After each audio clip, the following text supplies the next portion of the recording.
Can you take a quick few minutes and help us make our proposed South by Southwest panel a reality? We're pitching to record a live episode of our weekly show, Marijuana Today, and need your help getting enough votes to get the official nod.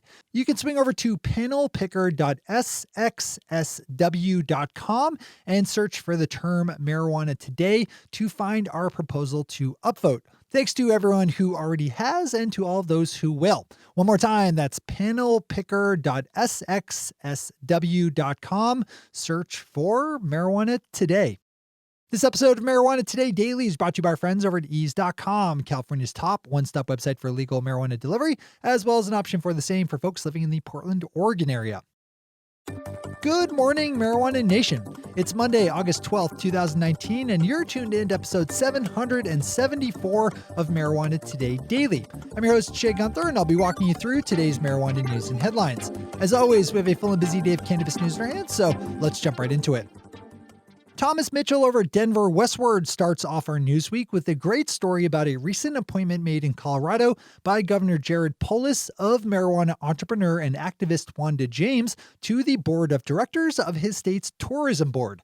Marijuana and the Colorado Tourism Board have had a mostly hands-off relationship since adult use was made legal back in 2014, but with the appointment of Miss James, a well-known and respected person within the Mile High State's legal cannabis industry, that relationship appears to be headed towards greener pastures. That actually matters quite a bit in a state like Colorado with as much tourism as it has. This is a case where the state is providing a good example and template for other state tourism boards to follow. Besides being thoroughly pro-marijuana, Ms. James is also a leading voice in the call to create a more diverse and inclusive legal marijuana industry. Open this one up today. Chris Moore over at Mary Jane asks a question that seems to me to have a very obvious and easy answer. In his story, Chris asks, why did the feds spend more on weed busts than fighting domestic terrorism? Picking up on a story by Vice highlighting the funding disparity between law enforcement efforts to combat illicit marijuana versus those going after white nationalist domestic terrorists. The answer seems to me that our president is a white nationalist who doesn't want to upset his racist radical base. And I don't mean radical in the cool way there. Since Trump slithered into office, he's been cutting funding for domestic terrorism while ramping up spending on pot busts. Zip over to Mary Jane for the full read on this and for a link to the Vice video itself. Our final top story today is a check-in on this weekend's Outside Lands Music Festival, which took place in San Francisco's Golden Gate Park and that featured, for the first time ever in contemporary times, a place where concertgoers could legally purchase and consume cannabis. While marijuana use has become ubiquitous at most concerts, it has been, up until this past weekend, entirely on the side of illegality. Outside Lands broke that seal this weekend, and from all accounts, things went as well as they could have. Congratulations to everyone at Outside Lands for making that happen, and more like that everywhere. Those are our top stories for today. It's time for Marijuana Today Daily Headlines Blitz. Before we blitz out in headlines, let's quickly thank our sponsor, ease.com, California's top one-stop website for legal marijuana delivery, as well as the same for folks living in the Portland, Oregon area. Ease is helping to raise awareness right now of a proposed bill in California that would eliminate excise tax on donated medical marijuana, something that's really important if you value nonprofit organizations that help medical cannabis patients of lower means get the medical marijuana that helps them find relief from whatever is troubling them. California's Senate Bill 34 would carve out protections for nonprofits like that from having to pay excise tax on the cannabis that they take in as donations from cultivators to pass on for free to lower income patients. You can sign a change.org petition asking California lawmakers to enact this important legislation, which you can find over at ease.com/home, where Ease has all kinds of useful editorial content, including a detailed story on this. One more time, that's ease.com/home with Ease spelled E-A-Z-E. Big thanks to everyone at Ease for supporting today's show and for helping bring awareness to California's Senate Bill 34. Get on this one. All right, time for the Blitz. Randy Robinson over Mary Jane noticed something pretty funny about one of the new Pokemon monsters developed by the Nintendo gaming company. If you've been living under a rock, Pokemon is an insanely popular gaming universe developed by Nintendo, revolving around little pocket monsters that can be thrown into battle against one another by their handlers. Randy picked up on news that one of the new Pokemons introduced by Nintendo bears a striking resemblance to a sentient Bong, complete with smoke coming out of his top hat.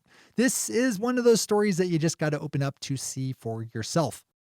Canalog Blog is another installation of their ongoing series grading various Democratic presidential candidates based on their marijuana reform bona fides. This week, Beto O'Rourke is up for review, pulling in a strong A+ rating. O'Rourke has long been a supporter of drug policy reform, starting from his early days serving on the El Paso, Texas City Council. Another good story to add to your list of stories to read today. As always, we have all the news we cover linked to on our website at mjtodaydaily.com. Embattled Canadian company CanTrust got some bad news last week as its independent auditor, KPMG, withdrew a report it had prepared on the company's quarterly and annual financial results, saying that it had received information since publishing that led them to change their view on the company's health. CanTrust is at a rocky past month or so, with news breaking in July that it had grown a whole lot of off-books cannabis that it hid from government inspectors. Florida officials approved last week an application by multi-state cannabis operator Surterra to open up 6 more dispensaries, putting the company above the current limit of 35 dispensaries per licensed operator. Earlier this year, Florida cannabis operator Trulieve sued the state to grow beyond the 35 shop limit and won, which Surterra cited in its just-approved application to do the same. The San Francisco Chronicle has a good story up about the transition Oakland, California is going through as the legal marijuana industry moves in and displaces artists, musicians, and other creative types from the industrial warehouses where they've long set up cheap shop. Now that legal marijuana is on the rise in California, those warehouses are increasingly becoming space for legal cannabis cultivators and processors to locate, pushing out the artists as they grow. Arizona residents could have the chance to vote on legalizing adult use in the 2020 elections if a group of activists are successful in gathering enough valid signatures for a just-introduced proposed ballot measure.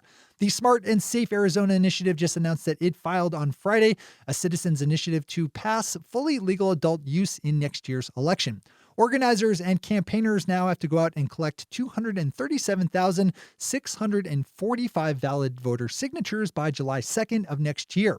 If approved, the ballot measure sets up a taxed and regulated sales program and includes language allowing for the expungement of past cannabis crimes, as well as home grow and funding for community reinvestment projects. We wrap up today with a story about a medical marijuana ballot measure effort in Idaho that just received the green light from state officials to begin collecting signatures. The Idaho Cannabis Coalition needs to gather up just over 55,000 valid signatures by April to land their question on the 2020 ballot. Best of luck to everyone working that. Those are the headlines and news for the day. I'll be back with you again tomorrow morning with another information-packed episode of Marijuana Today Daily. But in the meantime, if you have any stories to share or feedback to give, zip us an email to headlines@mjtodaydaily.com.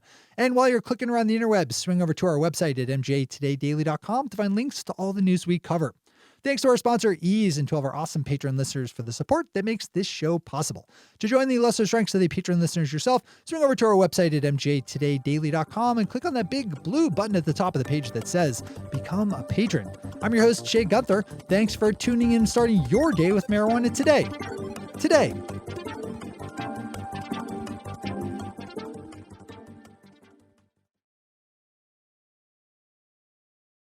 One take, Shay. One take.